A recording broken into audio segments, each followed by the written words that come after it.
We now return to Let's Play BattleTech. So, I was noticing that the graphics were less than awesome in the last episode, and it turns out that maybe, I don't know, I'll have to check this again. Every time I restart the game, it puts it down in low settings, which sucks. Also, the textures here do not change unless you, at the very least, reload a game. Because just prior to starting the recording, I swapped from low to high, and it did not look as crisp as this. It still looked like it was in low settings. So, the game's not quite optimized. Anyway, it should look better now, I hope. So, we're not doing what I wanted with the Locust. Oh yeah, God, that is way better. Man, they need to fix that. The Locust cannot even handle 2 autocannons on it. It is that low tonnage. So it's worthless to me. We're going to put it in storage. And then... Okay.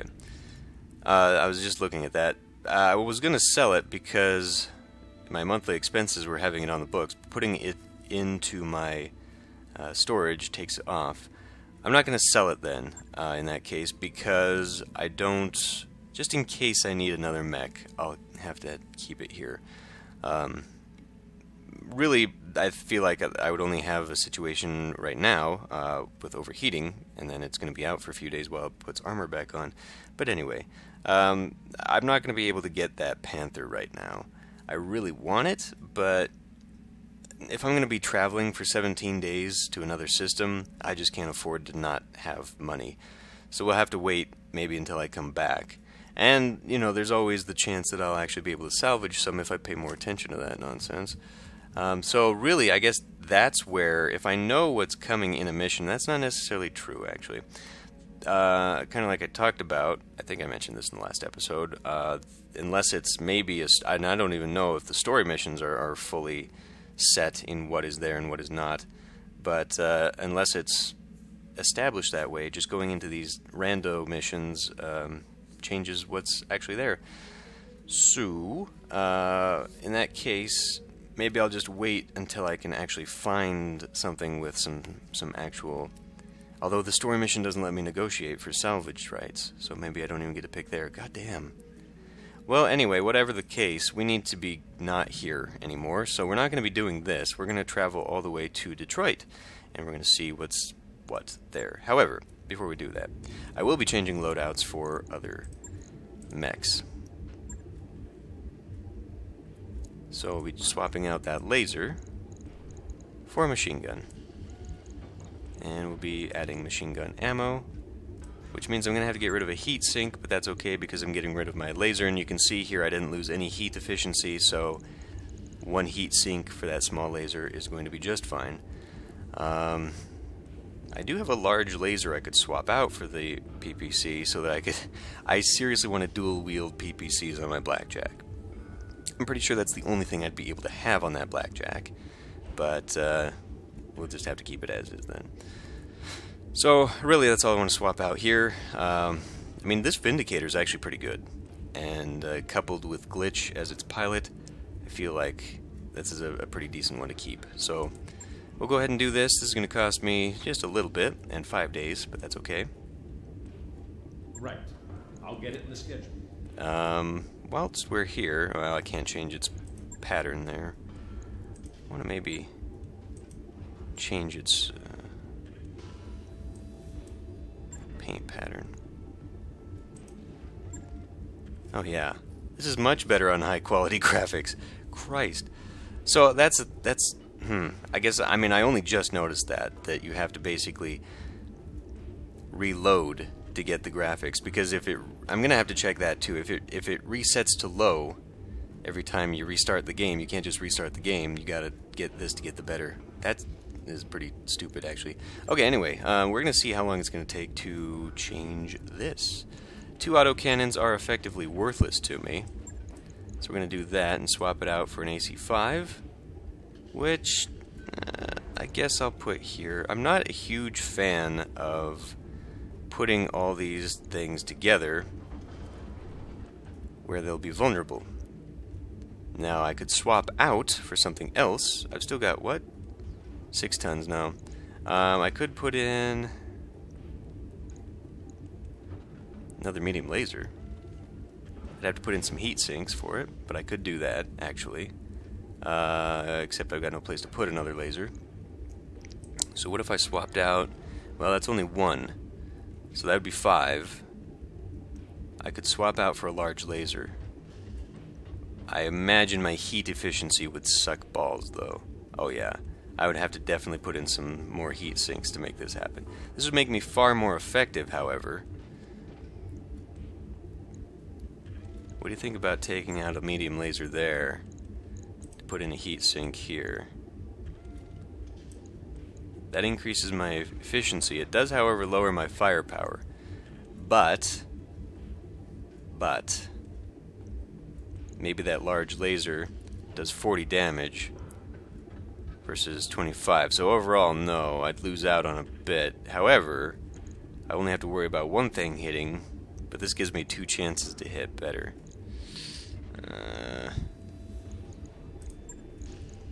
Okay, well, the other option is to swap back out for this medium laser. I could definitely keep a heat sink, though. If I'm gonna do that, I could definitely keep a heat sink, because one thing where this mech really suffers is overheating. So maybe we could put in another heat sink in here. Actually, why don't we put one in here? So I'm gaining a lot more there. For some reason, I am losing out on my range. Why am I losing out on range? I guess that's just the autocannon. The autocannon 2s, let's not do that, have a 120 meters versus 90 meters, yeah. So these are definitely meant more for sniping, but I really would be better off getting everybody up close, so that's fine. So actually what we're going to do then is trade off some of this for adding heat sinks so we don't overheat so goddamn much in this thing. God, I really want that large laser, though. I really would like to have that large laser in here. Can I put this down below? There we go. But the alternative is that I could add a ton of armor. Like, look at that. I am quite well off here.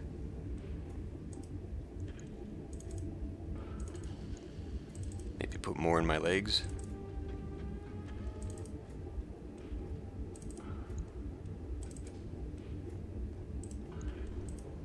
Nope. We'll lower a little bit of armor there. There. A little bit better.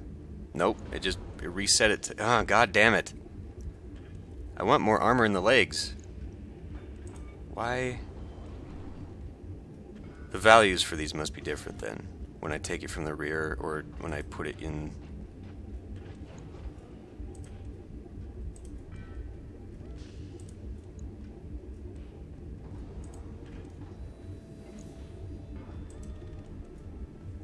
Sucks. Well, we'll try that. That's an awful lot, but I don't really need more mobility. It's actually pretty decent otherwise. I guess I could have tried putting in a machine gun as opposed to then I gotta put in machine gun armor or ammo, which I have none of. So I could have swapped out for a small laser, but then we're not really going very far in the heat efficiency.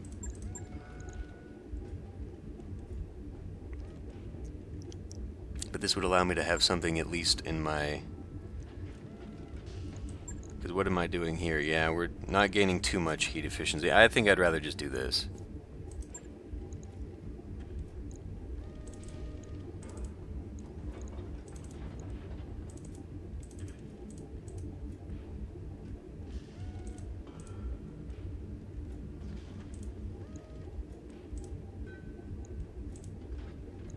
Something like that.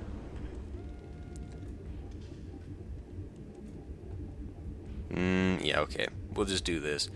I really want to put large lasers on this, though.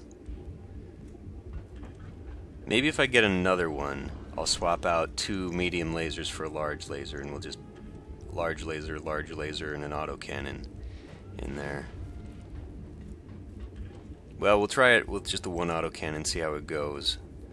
I don't really want to lower my firepower. Shooting 6 things every turn was actually pretty good. But I'm really more aimed at the damage, because especially coupled with my gunnery, if we can just accurately hit, then I don't need lots of stuff, you know what I mean? So we'll just go with this. It is going to take 19 days. It will not be ready when we get to... what's it? Damn it. It's going to take too much. 7 days to install that stupid AC5.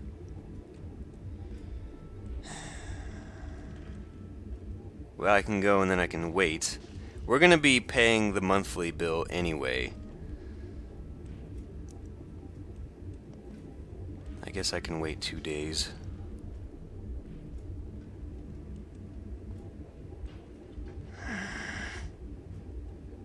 Destroyed components will immediately be removed and scrapped.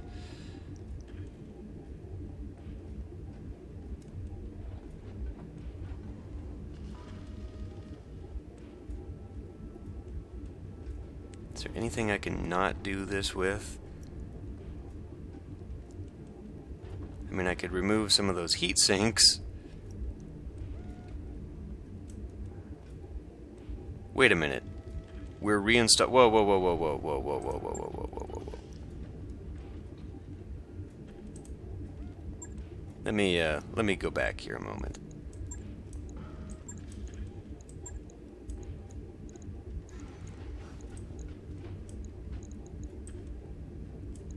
I was just looking at the roster and it put in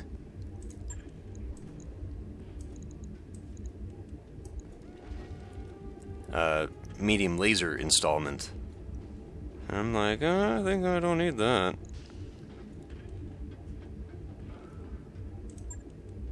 See, it is taking away from my legs.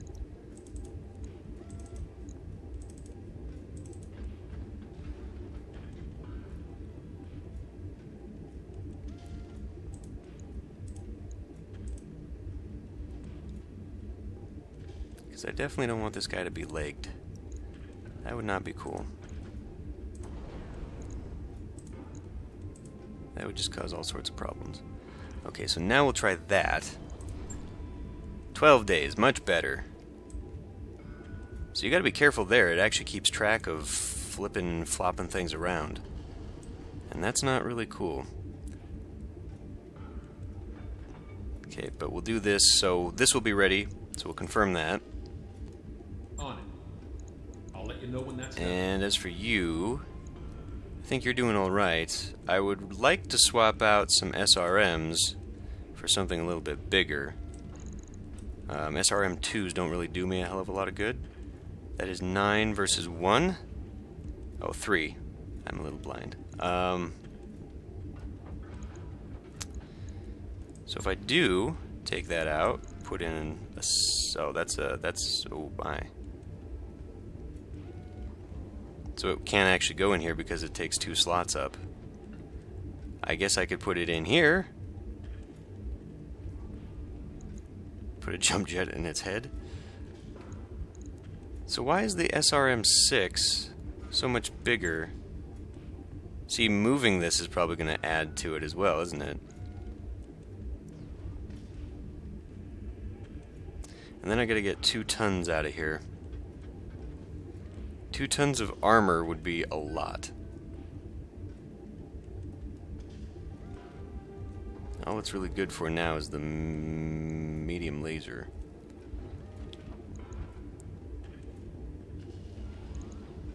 Well, let's take it out and see how much armor we took off. A lot. Heat efficiency is way down, mostly because we've just added a bunch. But firepower has greatly increased. My armor on these is awful, however. 42, what was the original? 80. Oh yeah, we're cutting the armor on those in half.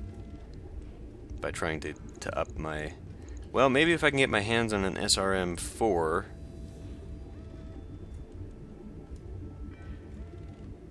I don't know, I just want to make this a little bit more formidable.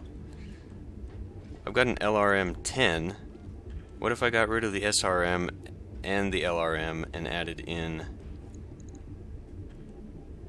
because that's 2 and that's 1, so I'd still have the same issue with coming up with 2 tons.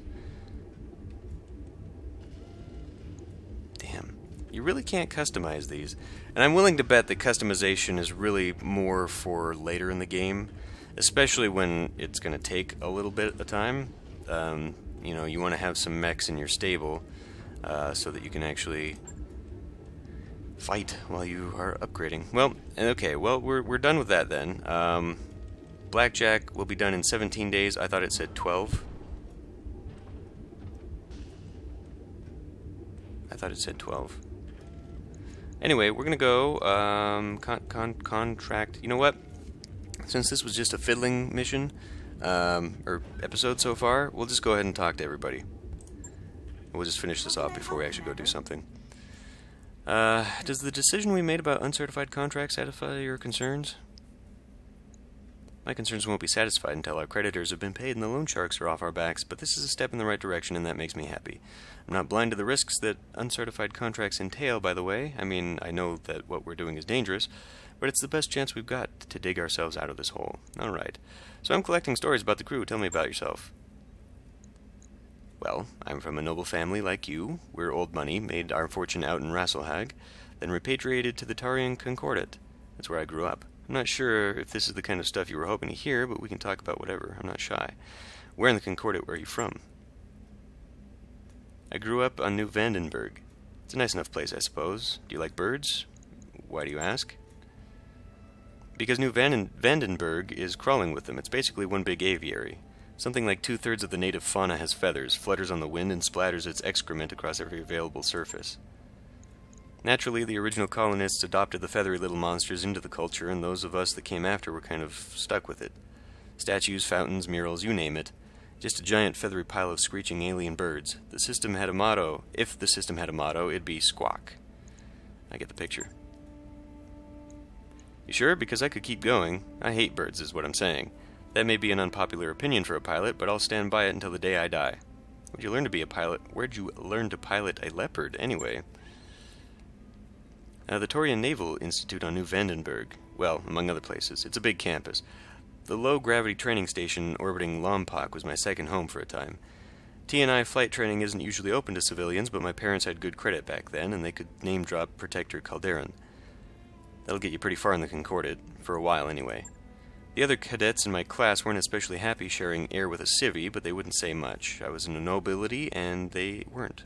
Everyone sort of kept me at arm's length, so I had plenty of time to concentrate on my studies. Got my certification in both dropship and jumpship operation in 4 years. I even tried working on a commercial jump crew for a while, once upon a time. The people were fun, but it wasn't for me. The ratio of flying to violent jump sickness skewed hard in the wrong direction. What can you tell me about House Meyer? You're looking at it. My parents are both gone, blood cancer and heart disease, respectively. Both treatable, but they were out of money at that point, so into the ground they went. Ditto my brother David, who ran off to serve in the Third Succession War and never came back. And that's a rough break. It is what it is. To be perfectly honest, I was never really all that close to any of them. David was 13 years older than me and had a foot out the door before I turned 3, and my parents, well, they raised me by proxy in the traditional noble fashion. There was no real bond there, even when I was young. None of this is to say that my folks were bad people. They weren't. They were just doing what they knew. Their upbringings had been outsourced just like mine was. Anyway, that's all I've got to say about my family. They're gone, I'm here, the end. So you got another question? Should we get back to our duties? Your family came from Rasselhag? It was a long time ago, but yeah, as my parents told it, we were landowners on Pomme de Terre. It's an agricultural world, sort of the breadbasket of the Draconis Combine. And yes, I know that Pomme de Terre means potato. My ancestors came from the planet Potato.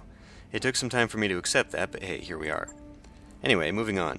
House Meyer's holdings were meager, but the value of that land was astronomical. For minor nobility, we were really very wealthy in potatoes. And then the Third Succession War broke out, and the political rhetoric got ugly. House Meyer didn't want a single part of what was happening, so my ancestors emptied their accounts and ran. As a rule, House Corrida takes a really dim view of nobles who cut and run. Words like traitor and defector start getting thrown around. In the Combine, you really don't want to be on this receiving end of allegations like that. I wouldn't be standing here today if House Calderon hadn't granted my ancestors asylum in the Concordat. In all likelihood, House Meyer would have been wiped out before I was even born. Okay, well, on that cheery note, I think I gotta go. Commander? And we'll go talk to Yang. Need something? Hey, boss. Welcome to the Mech Bay. My own little piece of heaven right here on the ship. Something I can help you with? Tell me about yourself. How'd you wind up with this crew? That's a long story, boss. Shortest version I can give you, I signed on after I served my term in the Third Succession War, fighting for the Capellan Confederation. If you want to know more, you can ask whatever you want, otherwise let's get back to talking shop. Where are you from originally? Bryant, in the Confederation. You may have heard of our claim to fame, the Crowley lizard cow. No? Well, trust me, they're delicious. Anyway, as the story goes, Bryant was a really nice place once. A tourist spot, big with hikers and fishing enthusiasts, pale blue skies, emerald green seas, and a booming agricultural business. You know, the works. I never knew it that way, though. Stefan Amaris got to it a couple centuries before I was born, and, well, that was that. As the story goes, Bryant used to have these enormous orbital mirrors, storm inhibitors, they called them. The Star League put them in place. When Amaris took the system in his civil war, he had his troops use them for target practice. Without those mirrors, Bryant reverted to its natural state, a miserable little ball of wind-blown dirt actively hostile to human life. By the time I came along, the only places where people could live in relative safety were the planet's poles. Of course, you can't fit a planet's entire population into a handful of cities at its poles. There isn't enough space, no matter how far down you dig or how tall you build. A lot of people, mostly the poor, died in the early days. There's still a lot of overcrowding in Bryant cities even now. That's my childhood That's my childhood home in a nutshell. Way too many people jammed into a tiny claustrophobic space, with nowhere to go but off-planet. I cleared out of there as fast as I could and never looked back. Gotta admit, though, I do miss the taste of lizard cow. Tell me about your time in the military. Who'd you serve with? The 2nd St. Ives Lancers, 1st Battalion, under Major Ling. We saw more action than most. The arm is a souvenir of my time in the service. I lost the original back in 3010 on St. Louis. You know, when we first arrived at St. Louis, I loved the place. It was an agricultural world, sort of a breadbasket for the neighboring systems. Green fields, rolling hills, you get the picture. We just walked out of hell on Kittery. The Fed rats drove us out in '05 with our tails between our legs. I'm a Fed rat, thank you very much, or my ancestors were, between our legs. So it looked like paradise to us. I remember kicking back in the mech bay, my feet propped up on an engine block, sipping on a snifter of ambergris vermouth. Ew. Whale vomit vermouth. It's not a bad way to spend a sunny afternoon. Anyway, turned out the Federated Sons weren't done with us yet. We were barely a month into our deployment when they sent the SETI Hussars to burn us out. I'm sure that there were sound strategic reasons for House Davian to want St. Louis, but it felt personal to me. Long story short, one of their scouts managed to slip through our perimeter and hit my mech bay. I was tinkering around in a Centurion's custom-made Rummel seat at the time, being surrounded by all that armor is the only reason I made it out alive. Still, I didn't make it out unscathed. I lost 2 of my favorite assistants and my own right arm. Sounds like you lost 5 of your favorite assistants, if you know what I mean. And I've got this ugly thing grafted onto me as a reminder. And yet here I am, doing mercenary work for a living. Some people never learn, huh? Why'd you leave the Capellan Confederation?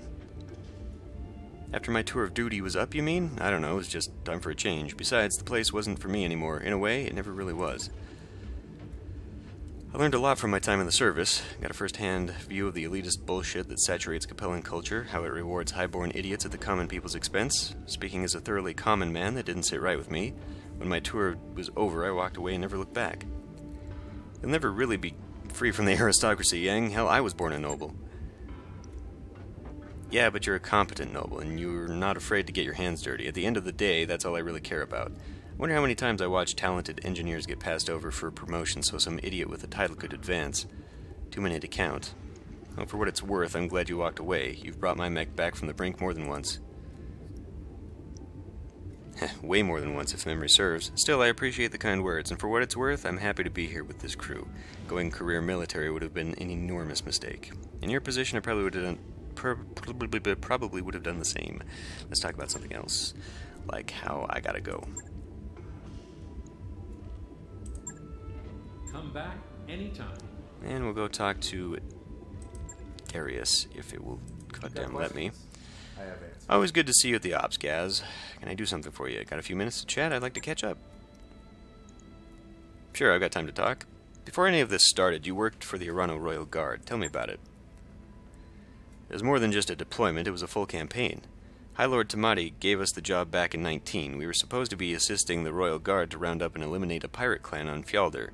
Commander Markham thought it'd be easy money, turned out to be anything but. We lost a dozen MechWarriors in the 3 months of the Fjaldir campaign. Had to hose them out of the cockpits, Would have been more if it wasn't for Sir Raju. He saved our people's asses on more than one occasion, went out of his way to do it. And the thing is, he didn't have to. We weren't under his protection, we were the hired help.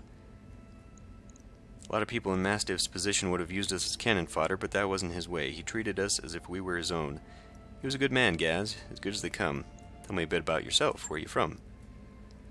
I grew up on Nassau Heights. It's one of the HAB stations orbiting R-True. 30 decks of economic stratification with the corporate suits on the upper decks and everyone else crammed into the lower ones. My old man was a dockhand. We lived on deck 28, 2 levels up from the bottom, with the other station maintenance personnel. 12 hours a day, 6 days a week, my dad would load and unload cargo shuttles, vacuum-sealed Quillar and nutrient paste for people like us, and luxury goods for the suits upstairs. The old man must have unloaded 1,000 cases of Cassiladin eel roe, plump, succulent eggs the size of melon balls. Never got to taste any, though. Any one of those tins would have cost him half a year's wages. Anyway, Gaz, I don't want to saddle you with my life story. Suffice it to say I got an eyeful of what I didn't want to be on Nassau Heights, and I did what I had to change my circumstances. And by the age of 16, I struck out on my own. I left that station with a handful of skills, an enormous web of contacts, and a rucksack full of that expensive caviar, and once I made it off Nassau Heights, I never ever looked back. Well, here we are. You know where to find me. Yep. Okay, well, with that in mind, we're going to go all the way to Detroit, now that I've got things going in the mech bay. And we'll start making some cash. Maybe I can come home with a new mech as we return to the Benefactor mission. I will have some time. I guess as soon as the mercenary missions start coming up one skull, then we'll probably know that I'm good enough to go back to here. But I definitely would like to have a full lance going into it. That'd be nice. Decent mechs, you know, maybe something a little tougher than a spider. But anyway, I'll end this one here. I'll see you next time.